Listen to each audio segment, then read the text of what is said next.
let's get the show on the road. Tonight is Wednesday, July the 31st, and this is Managerial Econ ECP3703. And this is our last meeting before the exam next week. Booyah. What's on your mind? Go over return on investments, just more detail. Okay. Return on investment. It's always an annual measurement. It's always expressed as a percentage. One way to view it is how much did you make this year over how much did you pay or put into your investment. Another way would be profit over investment.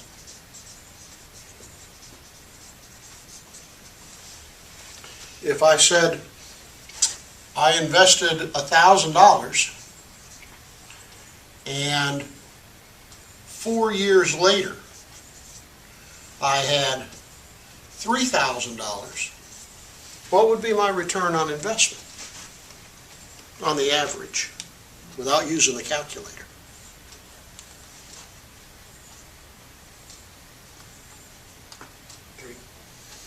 I had $3,000 in profit. 3%. I made a profit of $3,000 for an investment of $1,000. Okay, so far? That's 300%. But I did it over 4 years, so I'd have to divide that by 4, which would be 300% divided by 4 years. My average return on investment was 75% per year, because it's got to be expressed annually.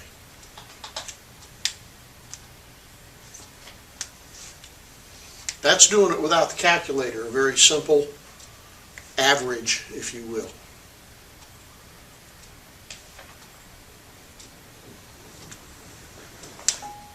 What if we said instead, what was your compounded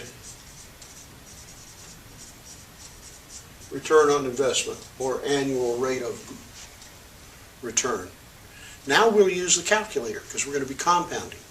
How would you put these numbers into a calculator, financial calculator?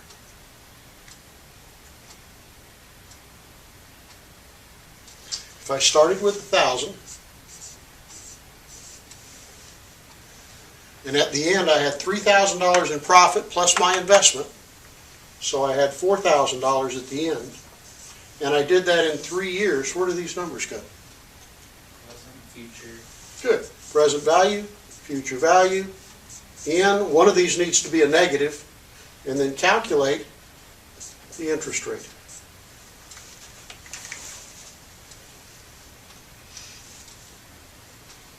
Let's see if we can get that to work.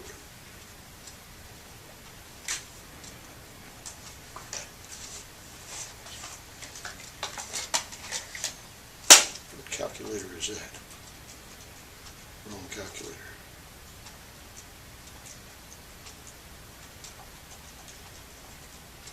$1,000 for present, $4,000 for future, 3 for end. Compute the interest. Compounded, it's a 58.7% rate of growth, if you would.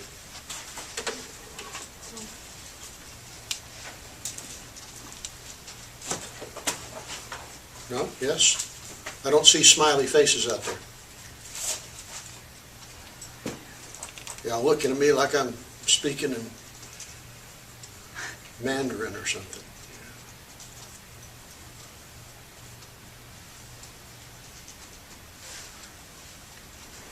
Okay, Katie, you started this. What's up? Does it make sense? Okay. Anybody else? Questions, comments?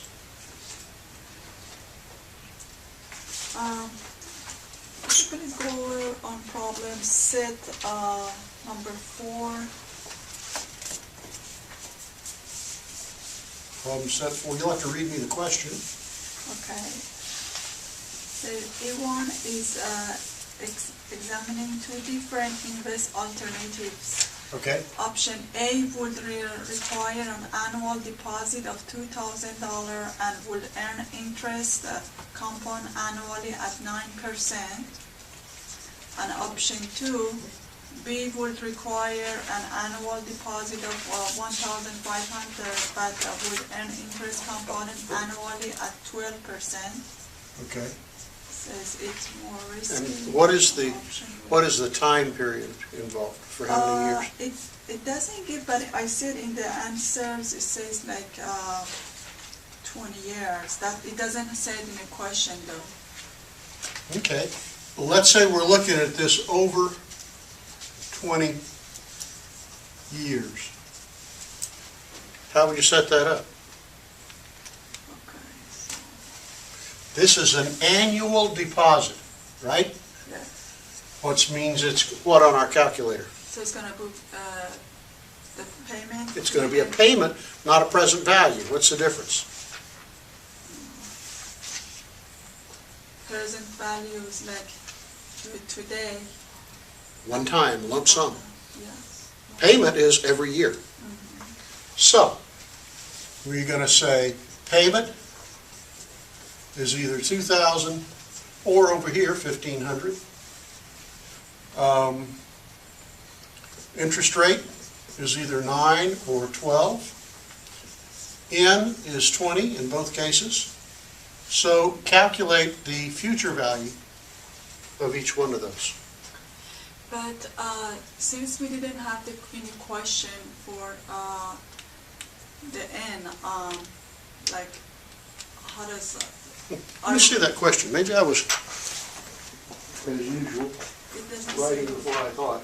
So it says in the answer, so that's why like a little bit confusing. So she, Okay. and it doesn't say it's right. Oh, that just assumed for grins because Strickland forgot to write it. But are we gonna have that, for example, in a middle Sure. sentence? Sure. That will just. When we do this, let me see the numbers here.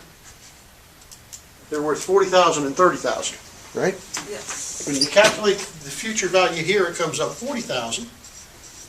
Calculated here, it's 30,000, right? Mm-hmm. Yes. Which one's a preferable investment? Let me ask you a different question. Which one looks like the riskiest investment? 12%. Why? You're right. 12%. Why? Because when you take more risk, you want more return for that extra risk. So, again, just kind of intuitively, this seems to be more risky and has a lower yield. So, one way to look at it is to say, I'm risk averse. I don't like taking risks. Another way to look at it is say, well, I may make a lower rate here, but since I'm making a larger deposit, I'll have more money at the end. I'll go ahead and do that if you can afford the extra $500 per year.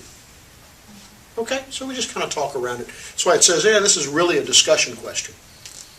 If this were a test question, and I said, discuss, I would want you to discuss. Okay? What do the different interest rates indicate? What about the difference in payments? Does that make a difference? For some folks, they can't afford to do that. Okay. Okay. Cool. Are we having fun yet? What else?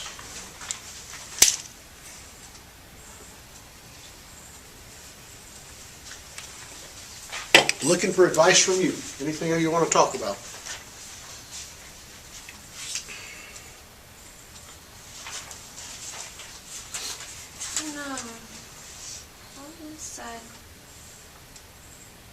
Problem set 1, I think.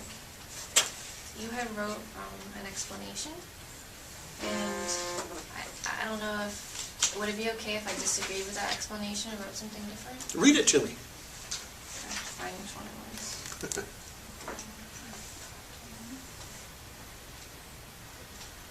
I guess maybe problem set 1, question 3. Problem set 1, question 3. You wrote, Wayne is not very bright, delaying his program by 10 years, greatly diminishing the value of Okay, let's do that one just for a second, okay? Can you give me the data for the problem? Yeah, that is You got who? Wayne and who? Harold. I'm sorry? Wayne and Harold. Harold, okay. And Harold decides to start some kind of savings program, right? Right. And what's he doing? Depositing $200 a month. He's going to put $200 a month into this account for how long? 7%, or at 7% for Okay. 30 years. For how long again? 30 years. For 30 years. Right. Okay. So maybe he's 25 and he's going to be aiming at being 55 and having so much money. Just for grins, how much money will he have? We'll have 226,705 $226,705? and 88 cents. I got a question for you. Stop right there. How much money did Harold pull out of his pocket to put into this? How much did he take out of his pocket to put into this investment? 200. 200 per month is 2,400 a year for 30 years, right? If you calculate that out, Harold invested $72,000. That's 30 years at $2,400 a year. You okay with that? Cool. Let's look and see what Wayne did. What did Wayne do?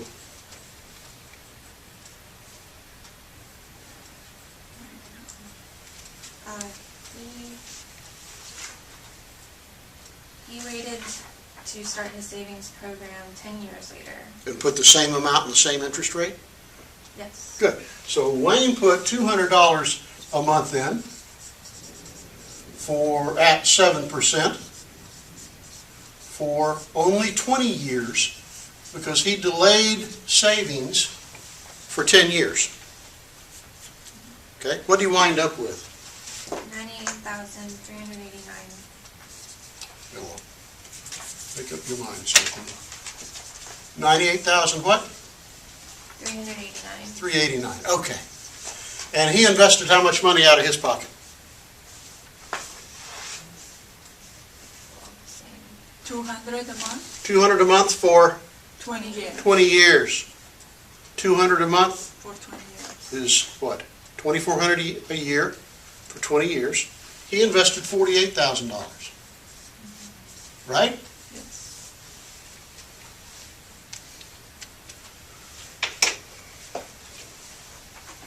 And then the question said what? Wayne is not very bright, delaying his program by 10 years. Yeah, I'm being a little bit harsh there. Wayne isn't very bright. Well, maybe this is not a case of Wayne not being bright. Maybe this is a case that Wayne, at the time Harold started, Wayne was newly married, had a new child, or medical issues, or other things beyond his control, and he simply couldn't start yet. In which case, I don't mean to fault him by the way I phrase that.